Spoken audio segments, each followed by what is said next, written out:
The network marketing industry has changed dramatically in the last decade.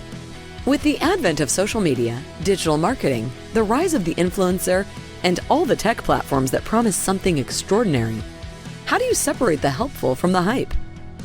Welcome to Beyond the Network Marketing Dream, where authenticity and relationships, simplicity and duplication are at the core of everything we focus on. The fundamentals of building still work. Join us as we go beyond the network marketing dream.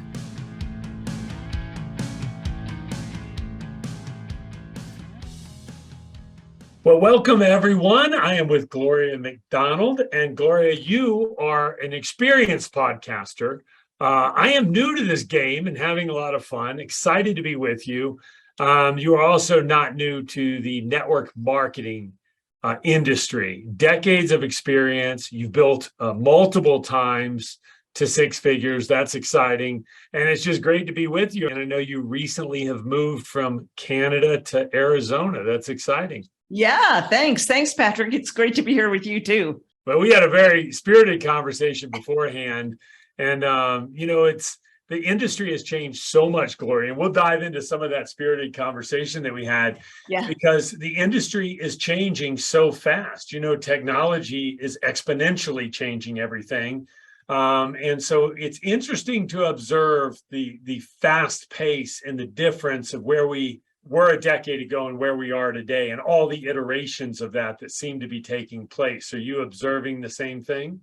Well, Patrick, yes and no, because, the world is changing, but truly, our network marketing company's changing. Our network marketing companies, this is a concern I have for the world of network marketing. Our network marketing companies really staying up to speed with what's going on in the world these days. And my concern is, and my belief is, no, they're not. When I look back 44 years ago, when I started with Amway and was drawing circles, did we do Zoom calls then? No, because the internet didn't exist and computers didn't exist and cell phones didn't exist.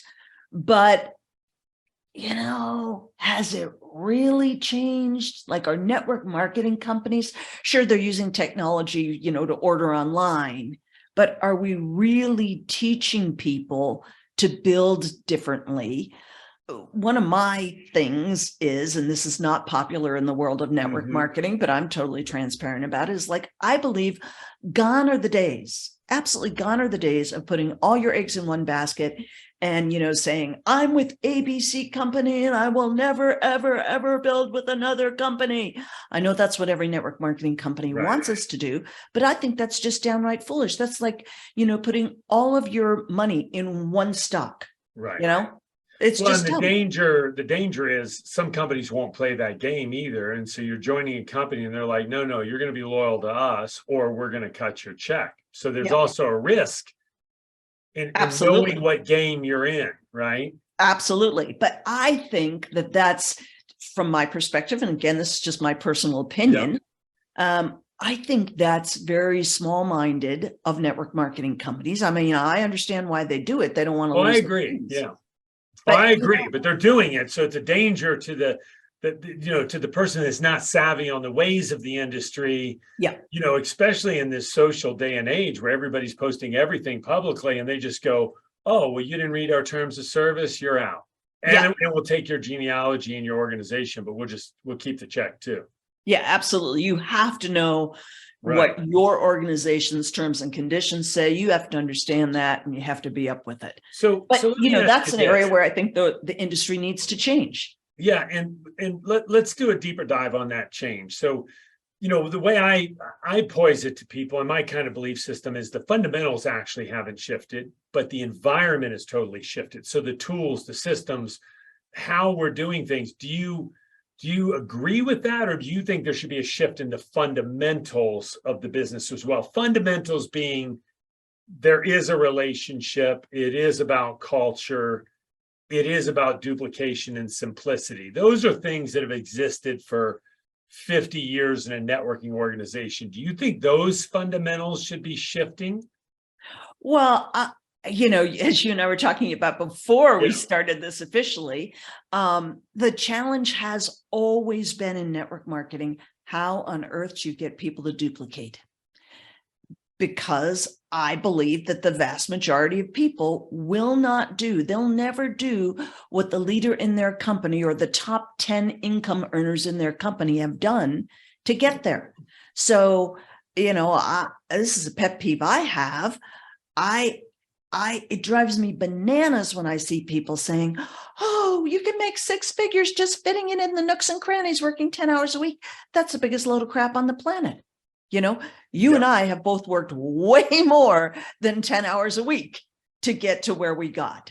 And, so I think that we need to be really honest, really upfront, really ethical about what it is we're selling in the world of network marketing. And I don't think the industry has been, generally speaking, in the history of the industry.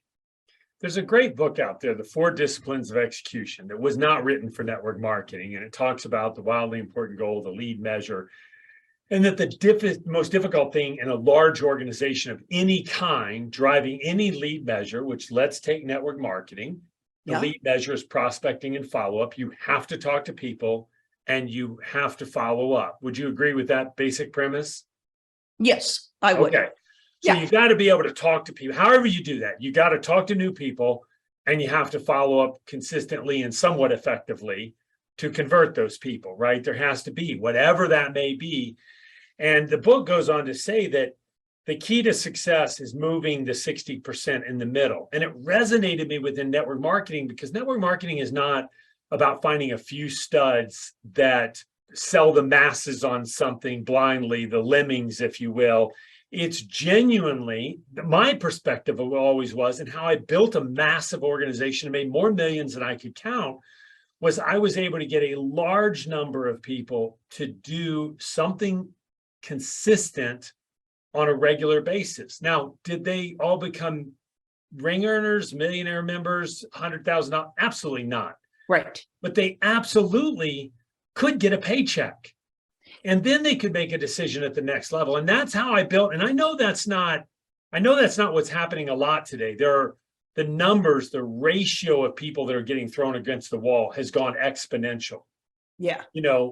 But And how do you, if you're trying to move the middle, or do you even believe that's necessary? Or do you believe it's just find a few influencers and drive big numbers with a few key people and let the rest do what they do? No, personally, I have an ethical problem with that. I do not want to sign people up for something, have them spending $50 a month, $100 a month, $150 a month, and know in my heart of hearts that they're never going to make a dime. They'll get a paycheck of $75, but they're paying $150. Gloria, do you decide for them though? Are you deciding they don't have it in them? No. What I do is I look for, look, I've done that, right? Because that was before the internet existed, before we had all this technology, that was the only thing you could do, right? Like 44 years ago when I was building an Amway, and you and I both know there are lots of leaders out there. Well, lots of people who are, the top of their companies will tell you they got there because they recruited 4 people that made it for them.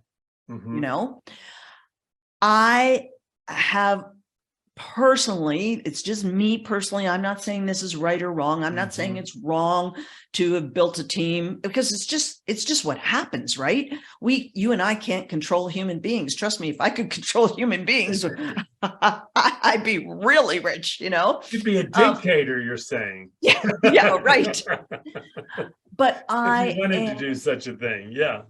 I'm at a point in my life where I really want to see people's lives transformed, if that's what they want for themselves, right? There are lots of people that don't want that for themselves, and that's fine. So this is not a judgment, but for those people who really, they've been working hard, they've been in network marketing, 17 years, 12 years, 5 years, 3 years, whatever it is, and they've been struggling. If those people have a desire to really be successful, I am passionate about helping them really be successful. and finding an opportunity that can truly help them be successful. And how do you, and do you think a lot of them are struggling? They're just in the wrong company? Is that what you're saying? Like, how do you help them do that specifically? Well, I do think that the world has changed in terms of network marketing, and there are opportunities out there, and there are lots of them. You do have to be careful, but there are things out there now which there just didn't used to be because the industries didn't exist. But there are things out there now where you can get your money working for you, right? Maybe you have to start with $100, $200, $300, and you can be totally passive. You don't ever have to recruit anybody. You don't have to sell anything to anybody, and you can get your money working for you, and you can make money that way. Now, if you start with $300, are you going to be a multimillionaire if you never recruit anybody or sell anybody? Probably not, but you could still make more money than you've ever made in network marketing potentially, right? So there are things out there that are totally legitimate companies where you truly can be totally passive. Yes, you have to start with an investment, but it's not bucket loads of money. So that's one thing, right? There are other things. There are a bunch of opportunities out there now. Again, you're not going to make tons of money if you don't actually ever build and, get customers, but you can make money by using apps on your phone that are, like tracking your geographic location and paying you for your data. There's a new world of ethically sourced data out there, and you can make money that way. So there are different opportunities. And I'm really upfront with people about, how much are you really realistically going to make for, being passive in these things? Not tons. No, right. But you can make money, right? Right. If somebody wants to make an extra $200, $500 a month, can you do it? Yes, you absolutely can. Without building a team, without having customers, yes, you can do that these days, which you could not do 20 years ago, probably even 15 years ago, So there are things, but I also want to be really transparent. Are you going to make millions and millions and millions? Probably not.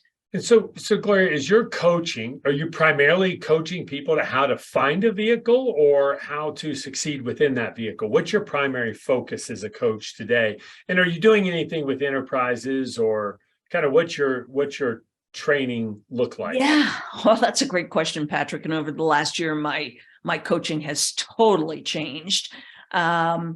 Because I became known as the queen of LinkedIn. I really taught network marketers how to use LinkedIn to build their businesses. And LinkedIn really, truly was an untapped goldmine. And I knew when I started that whole thing, I guess it was about 5 years ago, I knew that the platform would change. Every platform changes, right? And I knew that what I was teaching was going to work for a certain amount of time, and then things would change, tag message on Facebook, all of them go through their iterations, and exactly. Yeah. So I kind of transitioned. I still use LinkedIn every day, but I kind of transitioned from LinkedIn to YouTube. So YouTube became the thing that really helped me build, and it still is the thing that's really helping me build. And will everybody do YouTube? No. Will everybody be good at YouTube? No. But if you're good on video, if you're comfortable doing video, if you will spend some time to learn a little bit about keywords and keyword research and how YouTube works, or if you'll pay somebody to do it for you. I understand the concepts. I can do keyword research. I do keyword research regularly, and I pay somebody to, edit my videos and make them fancy and everything. So one of the things we do, and the goal on this call is we have a lot of leaders, right? Because of the influence we have through the RapidFunnel platform and all of those companies, and we have a lot of leaders that'll listen in, and we have enterprises, companies that are looking, and basically in both cases saying, okay, how do I create depth, momentum, speed, velocity in the organization? And there's so many different strategies today. They're popping up everywhere. And that's one of the things that we want to get to the heart of. And as I shared with you earlier is, I just attended this big event and there were so many people talking about what you're mentioning right now, like if they can get comfortable on the camera and posting on Facebook. And my struggle with that is the average person is not going to be comfortable there. So are you primarily in building that type of organization say, I'm going to only focus on people that want to do those types of things so that it can duplicate? Or am I trying to get people, who are not comfortable, maybe doing keyword searches, they're not good at digital marketing, they're not an influencer, and we're trying to turn network marketers into digital marketers? I struggle with that concept. Yeah. I mean, I'm fully aware, as you and I discussed previously, that look, not everybody's going to do what I do. And yeah, that's sad. Right. And that's what makes the difference. I mean, not everybody's going to go out and build a business like you built. There are extremely few people on the planet that will go out and build RapidFunnel. Extremely few. We could probably count them on two hands if you look at the, and fewer if you're just looking at network marketing. So what I think we have to be really realistic and honest about is, okay, if you're talking to a prospect, what are the goals of that prospect? If the goals of that prospect are to make 100, 200, 300 plus thousand a year, okay, you know what? This is what you have to do. You're going to have to work your tail end off. You're going to have to stick with it. Are you going to make any, we're talking about somebody that doesn't have a following, somebody who's not a leader already, which. Well, and it so depends on the model, right? I mean, Lord, there were front-loading companies which are virtually gone, right? Yeah. $15,000 to garage qualify, and they needed one sale, and they make more than you're talking about in one sale, right? I mean, so the models are so different. Now you're seeing, companies that, I mean, I recruited, Lifetime, I bet I only recruited 250 people lifetime, but the organization was close to 500,000, right? And so the models are so different. We're seeing people that are recruiting 100,000 people, and because it's a free sign up and it just register here and they count as distributors, we're seeing them do that in less than a year. So the models are also different, right? Yes, it's hard to absolutely. make that statement that you can or can't, and then I think that's part of what's hard for the average person to navigate. Yeah. So I'm pretty passionate about helping people find passive sources of income, because I do think we need diversification. So there's a difference between passive income and residual income. And I think network marketers get those things totally confused, and they do not understand the difference between residual income and passive income. And I think we should have both, in an ideal world. Residual can be passive though, right? Yes. And to get residual income, you have to work your tail end off to get any significant amount of residual income. Right. You and I never built residual. Passive you define differently. Yeah. Passive is totally different. Passive is like these opportunities where I was talking about, where maybe you start with an investment of $200, $300 and you get your money working for you. That's passive. That is passive. Or you download an app and you walk around with your phone on with this app that tracks your geographic location and you make $25 a month. It's buying Bitcoin and it goes the right direction, but there's no income there. So that wouldn't be passive income. You're saying something that spins off revenue. Yes, I'm talking about something that spins off revenue. Okay. All right. Yeah. So, sure, you can buy Bitcoin, but that's an investment strategy that's different. Nothing wrong with that if that's what you're into. Does that fall into the Ponzi scheme category, though? I mean, you invest money, you get a return on it monthly, and you don't do any work, right? I'm trying to think in life of what falls into that category, and I can't think of many things unless it's Ponzi. Well, yes. And you and I both know there are Ponzi schemes out there, but I'm talking about things that truly are real businesses where you actually, you're allowing professionals to do the trading for you, whether it's in the Forex market or the cryptocurrency market or whatever. And you and I both know there have been lots of companies out there, whether they're Ponzi or not, they've had a lot of issues. Yeah. Some of them are gone. Some of them are still there struggling. So it is a it's a minefield. How in the world does the average person navigate that minefield, though? I mean, it takes so much experience, and then even the best people have a hard time.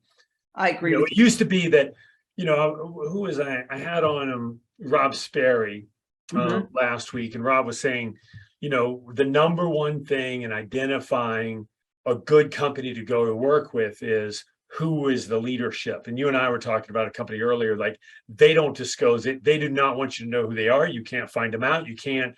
So you're supposed to invest in this company and believe in this group with no history, with no partners, with no, how do you navigate that? Right? Well, so we're two different things here.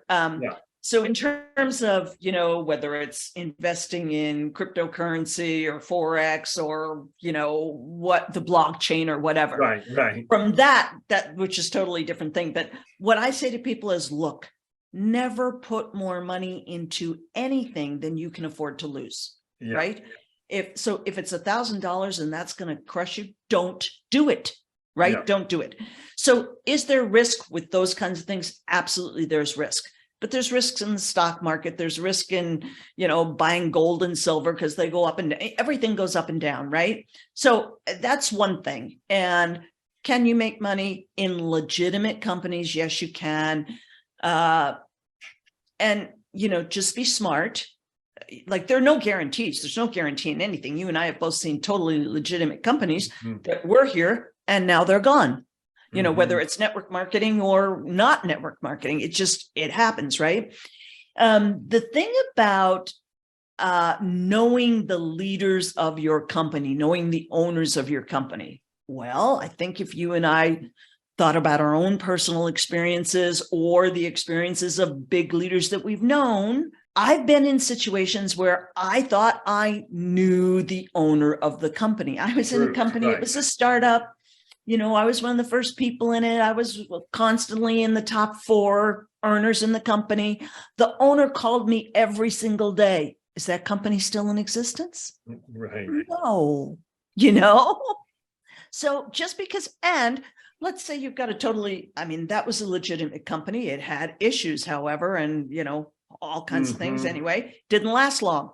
Lasted maybe 6 months, maybe. But I knew the owner, And then personalities can be a huge problem. I had somebody on my podcast a couple of weeks ago who has just been through, she's a leader in the network marketing industry. She's just been through 2 situations with 2 different companies where she knew the owner, she, was in, and personalities just killed the business.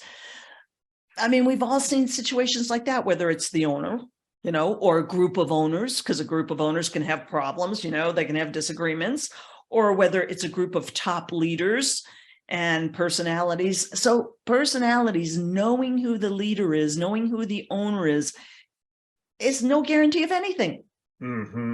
Right. We think it is, but do I know the owners of?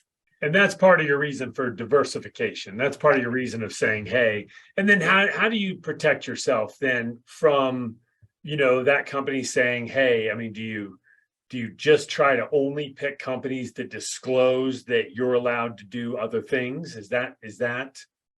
Yes. So if you're not, now personally, what I do is I won't join a company unless, and this is not realistic, quote unquote, average person can't do this. And I understand that. But personally, I will not join a company unless I'm on a Zoom call with the owner of the company. And I explain to them exactly what I'm doing. And then I get them to sign an agreement saying that me and my team are building in multiple companies and they're fine with that. Yeah. If I don't have that signed agreement, if you do it at inception, right? You do it up front, out of the gate, this is what I'm doing. Yeah. Yep. And I'm also very clear that if I'm promoting a cell phone, I'm not going to be promoting another cell phone. Right. If I'm promoting mascara, I'm not going to be promoting a competitive mascara because ethically, I don't think that's personally, that doesn't agree with my ethics. So I've got that in the agreement with the owner of the company.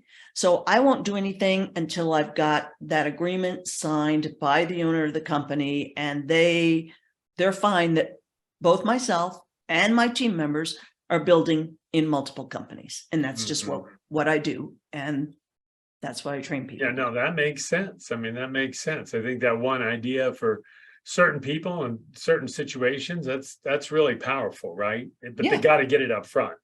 Because Absolutely. the minute you're in, all bets are off. That's not going to happen. Yeah. And there are companies that have in their terms and conditions that it is okay to be in multiple companies. Right. Well, Gloria, I appreciate your time. Tell people, how do they reach you, and what would be an ideal person to reach out to you or follow you or anything on that front? Yeah. Well, my YouTube channel, gloriamacdonald.com/passive. So gloriamacdonald.com/passive is my passive income YouTube channel. That's one way to find out more about me and what I do. Really, the ideal person is anybody who's interested in diversification and really wanting to build some long-term financial stability and security. Those are the people that I'm looking to help. The modern day networker, Gloria. It's awesome to be with you. Thank you so much for your time. Thank you, Patrick. Really appreciate it.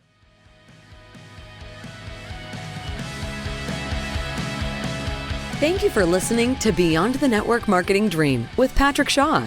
For more insights on building a solid networking business, visit our website at rapidfunnel.com/MLM. If you loved our content, please share, like, and subscribe. We look forward to seeing you in the next episode.